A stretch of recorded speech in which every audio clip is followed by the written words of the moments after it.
എല്ലാവർക്കും നമസ്കാരം. നമ്മുടെ ചാനലിലെ പുതിയൊരു വീഡിയോയിലേക്ക് എല്ലാവർക്കും സ്വാഗതം.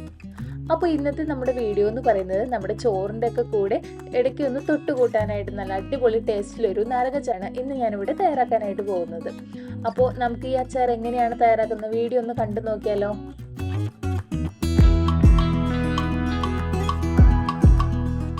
അപ്പോൾ ആദ്യം തന്നെ നമ്മുടെ മെയിൻ ആയിട്ടുള്ള ഐറ്റം നാരങ്ങ ഇവിടെ 1 കിലോ ആണ് എടുത്തിരിക്കുന്നത്. ഈ നാരങ്ങ ഞാൻ ഉപ്പും മഞ്ഞൾപ്പൊടിയൊക്കെ ചേർത്തിട്ട് നന്നായിട്ടൊന്ന് കഴുകിയെടുത്തതാണ്. അതിനുശേഷം നമ്മുടെ ഇഡ്ഡലി പാത്രത്തിൽ വെച്ചിട്ട് ഒന്ന് ആവി കയറ്റിയെടുത്തു. അത് കഴിഞ്ഞിട്ട് ഇത് ഞാൻ 4 ആക്കി ഒന്ന് കീറിയെടുത്തിട്ടുണ്ട്. ഇനി ഞാൻ ഒരു ചീനച്ചട്ടിയിലേക്ക് കുറച്ചധികം നല്ലെണ്ണയാണ് ഒഴിച്ചു കൊടുത്തിട്ടുള്ളത്. ഈ എണ്ണ നല്ലതുപോലെ ചൂടായിട്ട് വന്നു കഴിഞ്ഞപ്പോൾ ഞാൻ ഇതിലേക്ക് കടുക് ഇട്ട് കൊടുക്കുന്നുണ്ട്. ഇപ്പോൾ കടുകൊന്ന് പൊട്ടി വന്നിട്ടുണ്ട്. ഇനി ഇതിലേക്ക് ഞാൻ കറിവേപ്പിലയാണ് ഇട്ട് കൊടുക്കുന്നത്. എൻ്റെ കയ്യിൽ ഒരു പിടി കറിവേപ്പിലയാണ് ഇട്ട് കൊടുത്തിട്ടുള്ളത്. ഇനി നമുക്കിതിലേക്ക് ചേർത്ത് കൊടുക്കേണ്ടത് എന്താണെന്ന് വെച്ച് കഴിഞ്ഞാൽ 5 പച്ചമുളകും പിന്നെ ഇഞ്ചിയും വെളുത്തുള്ളിയും കൂടി അരച്ചിട്ട് നമ്മളിതാ ഇതുപോലെ ഒരു 4 ഉണ്ടയാക്കി ഫ്രീസറിൽ വെച്ചിട്ടുണ്ടായിരുന്നു. അതുകൂടി എടുത്തിട്ടുണ്ട്. ഇനി ഇവ രണ്ടും കൂടി നന്നായിട്ട് അരച്ചിട്ട് ഇതുപോലെ പേസ്റ്റ് ആക്കി എടുക്കണം. ഇനി ഇത് നമുക്ക് എണ്ണയിലേക്ക് ഇട്ട് കൊടുക്കാം. അതിനുശേഷം ഇത് നന്നായിട്ടൊന്ന് ഇളക്കി പച്ചമണമൊക്കെ ഒന്ന് മാറുന്ന വരേക്കും നമുക്ക് നന്നായിട്ടൊന്ന് വഴറ്റിയെടുക്കാം.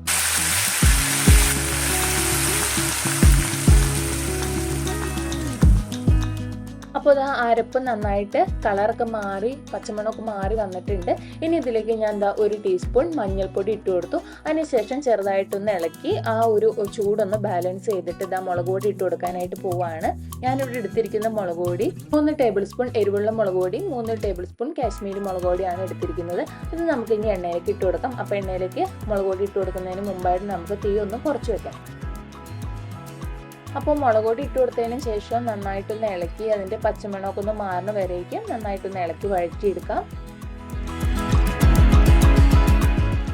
ഇനി ഞാൻ അല്പം വിനെഗർ ഒഴിച്ചു കൊടുക്കുന്നുണ്ട്. നാരങ്ങയ്ക്ക് നല്ല പുളിയുണ്ട് എങ്കിൽ പോലും ഞാൻ അല്പം വിനെഗർ ചേർത്ത് കൊടുക്കുന്നുണ്ട്. അപ്പോൾ ഞാൻ ഇതിലേക്ക് കുറച്ചധികം ഉപ്പിട്ട് കൊടുക്കുന്നുണ്ട്. നമുക്കറിയാലോ നാരങ്ങയ്ക്ക് നല്ല പുളിയും കയ്പൊക്കെ ഒപ്പത്തിന് നിൽക്കുന്നതാണെന്ന്. അപ്പോൾ അതിനനുസരിച്ച് കുറച്ചധികം ഉപ്പിൻ്റെ ആവശ്യമുണ്ട്. അപ്പോൾ നമ്മുടെ ആവശ്യത്തിന് ഉപ്പിട്ട് കൊടുക്കാം. ഉപ്പിട്ടതിന് ശേഷം നന്നായിട്ടൊന്ന് മിക്സ് ചെയ്ത് കൊടുക്കുന്നുണ്ട്. നമ്മുടെ നാരങ്ങച്ചാറിൻ്റെ ഉപ്പും പുളിയൊക്കെ ഒന്ന് ബാലൻസ് ചെയ്യാനായിട്ട് ഞാൻ ഇവിടെ 1 ടേബിൾ സ്പൂൺ പഞ്ചസാര ചേർത്ത് കൊടുക്കുന്നുണ്ട്. അതിനുശേഷം ഒന്ന് നന്നായിട്ട് ഇളക്കി കൊടുക്കാം. ഇനി ഒരു ഗ്രേവിയിലേക്ക് നമ്മുടെ മെയിൻ ഐറ്റം ഇട്ട് കൊടുക്കാം. അപ്പോൾ നാരങ്ങ ഇട്ട് കൊടുക്കുകയാണ്.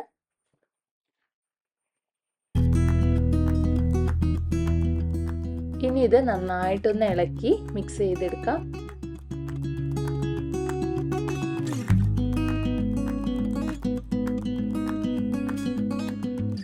ഇനി 1 സ്പൂൺ കായംപൊടി ഇട്ട് കൊടുക്കാം. പിന്നെ വേണ്ടത് ഉലുവാപ്പൊടിയാണ്. അതും 1 സ്പൂൺ ഇട്ട് കൊടുക്കുന്നുണ്ട്.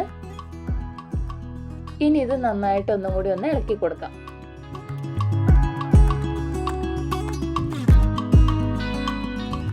അപ്പോൾ നമ്മുടെ നാരങ്ങച്ചാർ ഇവിടെ റെഡി ആയിട്ടുണ്ട്. വളരെ സിമ്പിൾ അല്ലേ ഉണ്ടാക്കാനായിട്ട്. നമ്മൾ ഇഞ്ചിയും വെളുത്തുള്ളിയും ഒന്ന് അരിഞ്ഞ് കഷ്ടപ്പെടേണ്ട. നമുക്ക് മിക്സിയുടെ ജാറിലിട്ട് ഒന്ന് അരച്ചെടുത്താൽ മാത്രം മതി. നല്ല അടിപൊളി കുറുകിയ ഗ്രേവിയോട് കൂടിയിട്ട് ഒരു നാരങ്ങച്ചാർ നമുക്ക് തയ്യാറാക്കാനായിട്ട് പറ്റും.